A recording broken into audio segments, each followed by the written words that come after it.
Assalamualaikum warahmatullahi wabarakatuh. Halo anak-anakku semuanya, hari ini kita akan belajar matematika SMP kelas 9. Masih semangat nggak? Hari ini kita akan belajar pada bab 3, yaitu transformasi. Part yang pertama kita akan membahas mengenai refleksi atau pencerminan. Kompetensi dasar yang akan kita pelajari pada hari ini yaitu 3.5 menjelaskan transformasi geometri, nanti ada refleksi, ada translasi, rotasi, dan dilatasi yang dihubungkan dengan masalah kontekstual. Ada 4.5 menyelesaikan masalah kontekstual yang berkaitan dengan transformasi geometri. Nah, tujuan pembelajaran kita pada hari ini yaitu peserta didik mampu menjelaskan refleksi dan menentukan hasil refleksi dengan benar. Baik anak-anak, sebelum kita belajar, jangan lupa berdoa dan disiapkan alat tulisnya ya. Pada pembelajaran matematika kali ini, doa Bumi Pandu dari sini. Berdoa menurut agama dan kepercayaan masing-masing. Berdoa dimulai. Berdoa selesai. Baik, sebelum kita belajar mengenai refleksi, Bu Umi jelaskan dulu peta konsep bab transformasi geometri ini. Nanti ada refleksi. Apa sih itu refleksi? Refleksi itu adalah mencerminkan. Nah, kurang lebihnya gambarnya seperti ini. Pencerminan ya. Refleksi itu pencerminan. Kemudian dilatasi, ada memperbesar atau mengecilkan ya. Contohnya seperti ini. Jika ada bangunan asli, maka pasti ada bayangan gitu ya. Kemudian selanjutnya yaitu ada translasi, menggeser atau pergeseran.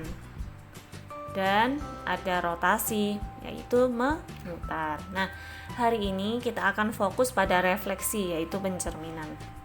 Baik. Apa sih itu refleksi yang disebut dengan pencerminan? Refleksi merupakan transformasi yang memindahkan titik menurut sifat-sifat cermin.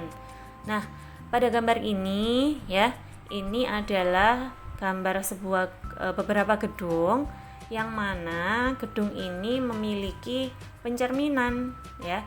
Nah, pencerminan dari gedung ini akan berbentuk sama dengan gedung aslinya ya. Dan jaraknya pun akan sama ya. Jika dari titik ini ke titik cerminnya kan pasti di sini ya. Misal jaraknya 5, berarti jarak cermin ke bayangannya yang paling ujung juga jaraknya 5 gitu ya. Nah, sifat yang pertama yaitu bentuk objek sama dengan bentuk bayangan. Itu sudah pasti ya. Kalau tidak sama berarti itu pasti ada hal yang salah. Dan yang kedua, jarak objek ke cermin sama dengan jarak bayangan ke cermin. Seperti yang Bumi jelaskan tadi. Kemudian garis yang menghubungkan objek dan bayangan tegak lurus dengan cermin. Ini contoh ilustrasi refleksi terhadap sumbu X. Sumbu X itu kan sumbu yang mendatar. Nah, X ini sebagai cermin ya. Jika ada titik A di sini, titik A itu koordinatnya berapa? 2,3 ya. Nah, maka bayangannya adalah di sini jarak dari X-nya 3, kemudian jarak dari Y-nya 2 ya. Loncat 1, 2, 3, maka bayangannya juga loncat 1, 2, 3. Demikian juga dengan titik B. Ini refleksi terhadap sumbu X. Nah, yang ini refleksi terhadap sumbu Y. Hampir sama, cuman cerminnya di sini berpindah ya. Yang tadi yang pertama ini cerminnya di sumbu X, ini sebagai cermin. Lah, yang gambar kedua ini cerminnya adalah sumbu Y yang tegak ini ya. Kemudian ini ada refleksi terhadap titik asal. Titik asal itu mana? Ini yang tengah, 0. Koordinatnya 0,0 ya. Jadi kalau ada misal titik E 2,1 ya, koordinatnya E adalah 2,1, maka pencerminannya atau refleksi terhadap titik asal yaitu E aksen dengan koordinatnya adalah negatif 1, negatif 2 gitu ya. Kemudian ini ada refleksi terhadap garis Y sama dengan negatif X. Kalau negatif X arahnya ke kiri ya, ke kiri. Kemudian kalau Y sama dengan X arahnya ke kanan. Cerminnya yang ini, yang miring ini. Sudah bisa dipahami. Kemudian refleksi terhadap garis Y sama dengan 2. Nah, ini tidak hanya berpatok pada Y sama dengan 2 saja, boleh Y sama dengan 10, boleh Y sama dengan 3/4 dan lain sebagainya ya. Masih bisa berubah dan nanti bisa kok menyesuaikannya. Dan ada juga refleksi terhadap garis X sama dengan 2. Oke. Kita bahas untuk refleksi terhadap garis Y sama dengan 2. Y sama dengan 2 itu kan titiknya di sini ya. Berarti ditarik garis mendatar dari yang melewati titik 2 ini. Nah, diperoleh cerminnya yaitu Y sama dengan 2. Di mana di sini ada titik N pada negatif 2. Untuk pencerminannya terhadap Y sama dengan 2 karena jarak dari titik N ke cermin itu loncat 2 kotak, maka bayangannya atau pencerminannya itu ada di loncat 2 ya. Jadi di N aksen ini koordinatnya berarti ada negatif 2,4. Begitu juga yang terhadap dengan garis X sama dengan 2. Ini tidak hanya berpatokan dengan X sama dengan 2 saja, nanti angka 2 ini bisa dirubah atau disesuaikan dengan angka berapapun. Nah, ini adalah koordinat bayangan hasil pencerminan dari X, Y. Kalau pencerminannya terhadap sumbu X, titik koordinat bayangannya berubah menjadi X, negatif Y. Nah, yang awal mula di sini kan sumbu X itu X, Y ya. Semuanya di sini aslinya itu X, Y. Kalau dicerminkan terhadap sumbu X berubah menjadi X, negatif Y. Dan kebalikannya dengan sumbu Y ya. Dan semuanya ini beda. Kalau dari koordinat X, Y dicerminkan terhadap titik asal, dia akan berubah menjadi negatif X, negatif Y dan seterusnya. Untuk lebih mudah dalam memahami koordinat bayangan di tabel ini, marilah kita simak contoh yang berikut ini. Contoh yang pertama, segitiga ABC berkoordinat di A negatif 1,1, B-nya ada negatif 1,3, dan C-nya ada 6,3.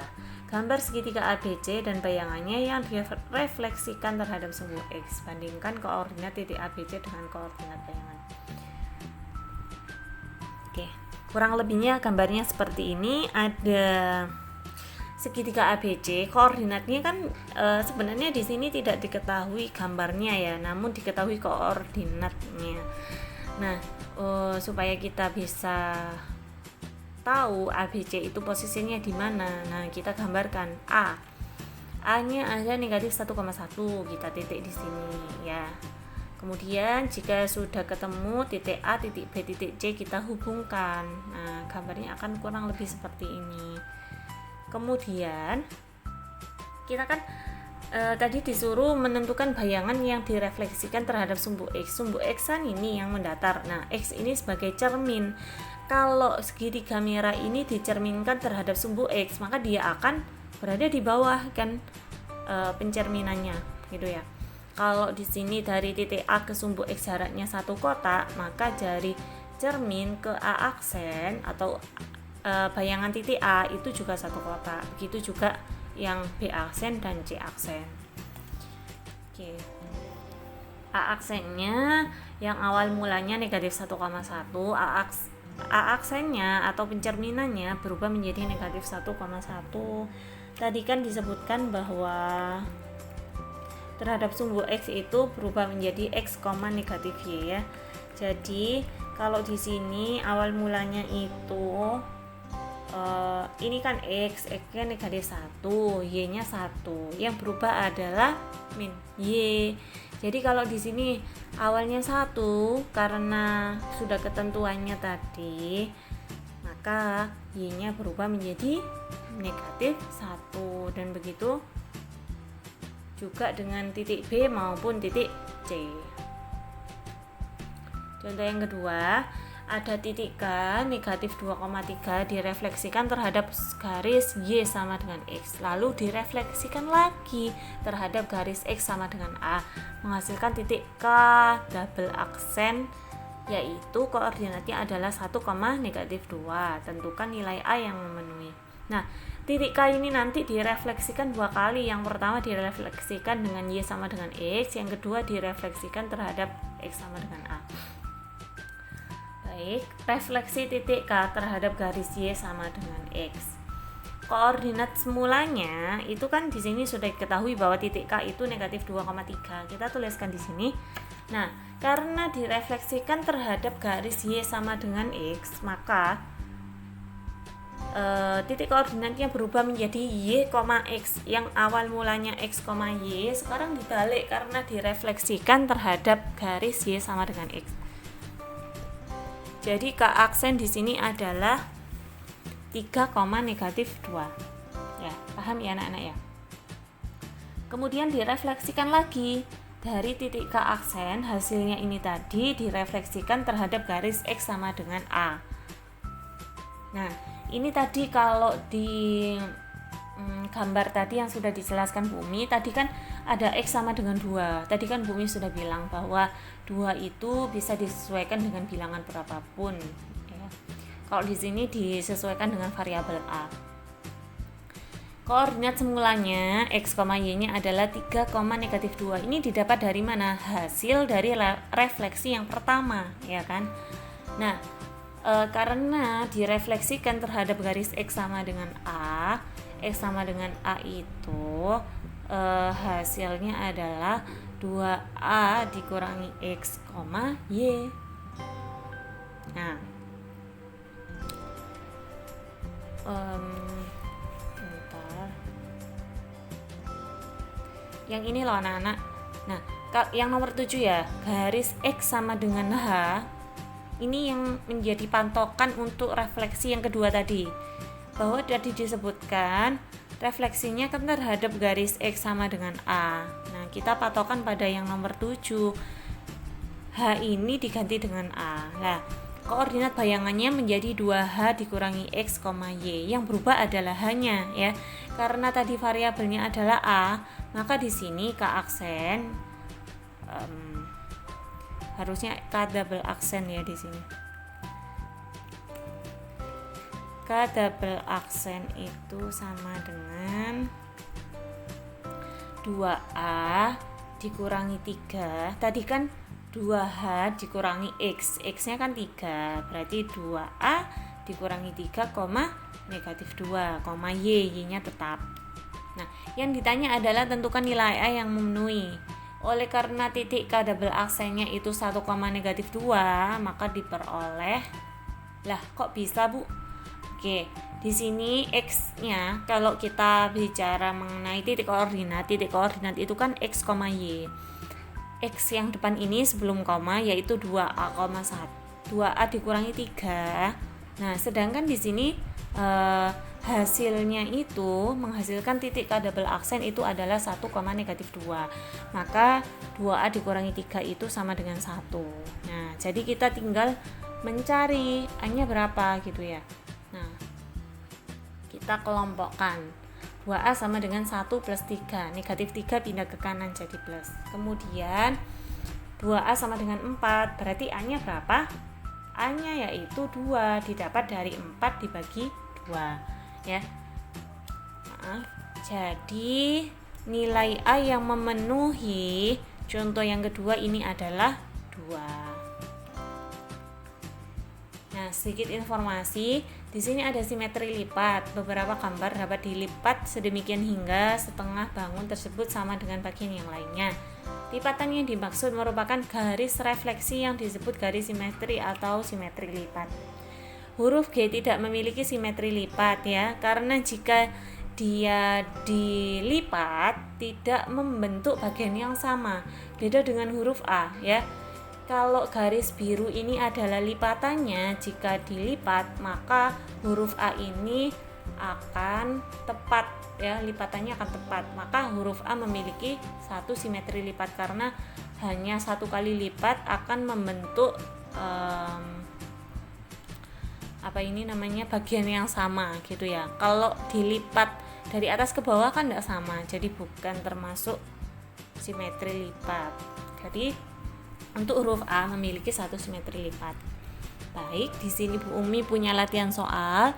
Latihan soal ini Bu Umi ambil dari buku paket, makanya nanti nomornya tidak urut ya, karena tidak semua Bu Umi wajibkan untuk dikerjakan. Jadi di sini yang wajib dikerjakan hanya nomor 1, kemudian ada nomor 4 dan nomor 6. Silakan dikerjakan dengan sungguh-sungguh.